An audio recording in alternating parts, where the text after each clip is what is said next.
நம் தேசம் பாரத் நேயர்களுக்கு அன்பு வணக்கம்.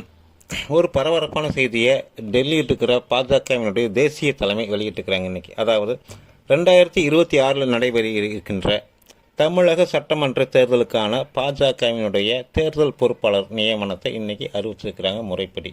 பாஜகவினுடைய தேசிய துணைத் தலைவராக இருந்த பைஜெயந்த் பாண்டா, இவர் ஜெய் பாண்டா அப்படின்னு அழைக்கப்படுறாரு.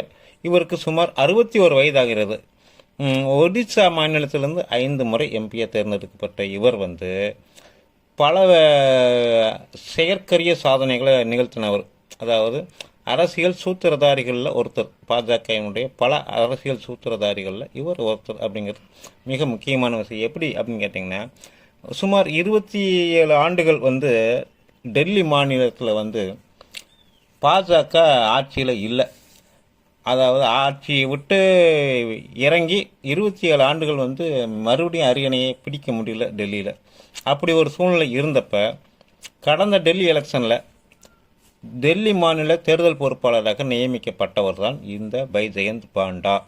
இவர் தன்னுடைய அசாத்தியமான நுணுக்கமான திட்டமிடல் மூலமாக டெல்லி மாநில சட்டசபை தேர்தலில் பாஜகவுக்கு வெற்றிக்கனியை பறித்து தந்தவர் அப்படின்னு சொன்னோம்னா அது மிகையானதல்ல. அதாவது மொத்தமுள்ள டெல்லி மாநிலத்தில் இருக்கிற மொத்த தொகுதிகள் 70. இந்த 70 தொகுதிகளில் 48 தொகுதிகளில் பாஜக வெற்றி வாகை சூடியதற்கு பின்னாடி இருந்த மிக முக்கியமான ஒரு அரசியல் சாணக்கியர் தான் இந்த பைஜெயந்த் பாண்டா. இது மட்டும் இல்லாமல் அஸ்ஸாம் மாநிலத்தில் தேசிய ஜனநாயக கூட்டணி ஆட்சியை பிடிக்கிறதுக்காக பாடுபட்டவர். அதாவது அந்த மாநிலத்தினுடைய தேர்தல் பொறுப்பாளராகவும் இவர் பணியாற்றியிருக்கிறார் அப்படிங்கிறது ஒரு கூடுதலான ஒரு தகவல். இது மட்டும் இல்லாமல் இவரை நியமிச்சிருக்கிறதுக்கு முக்கிய காரணம் உள்துறை அமைச்சர் திரு அமித்ஷா அவர்கள். இதுவரைக்கும் நடந்த தமிழக சட்டமன்ற தேர்தல்களில் நேரடியாக தலையிடாத திரு அமித்ஷா அவர்கள் இந்த முறை 2026 தன்னுடைய இலக்காக வைத்திருக்கிறார் அப்படின்னு தேசிய அளவில் சொல்லப்படுது.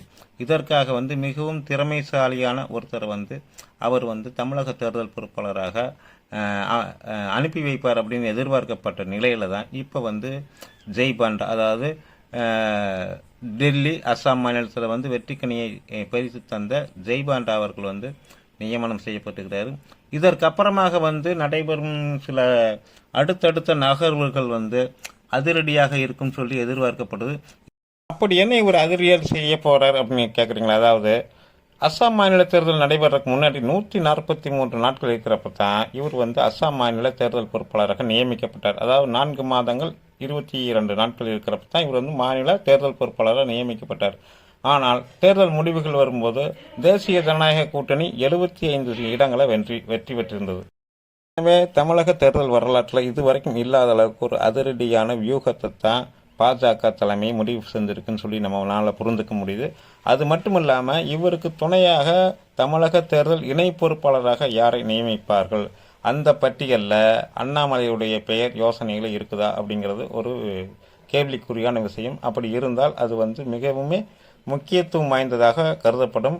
பொறுத்திருந்து பார்ப்போம் அடுத்தது என்ன நடக்கிறது என்று. நன்றி, வணக்கம்.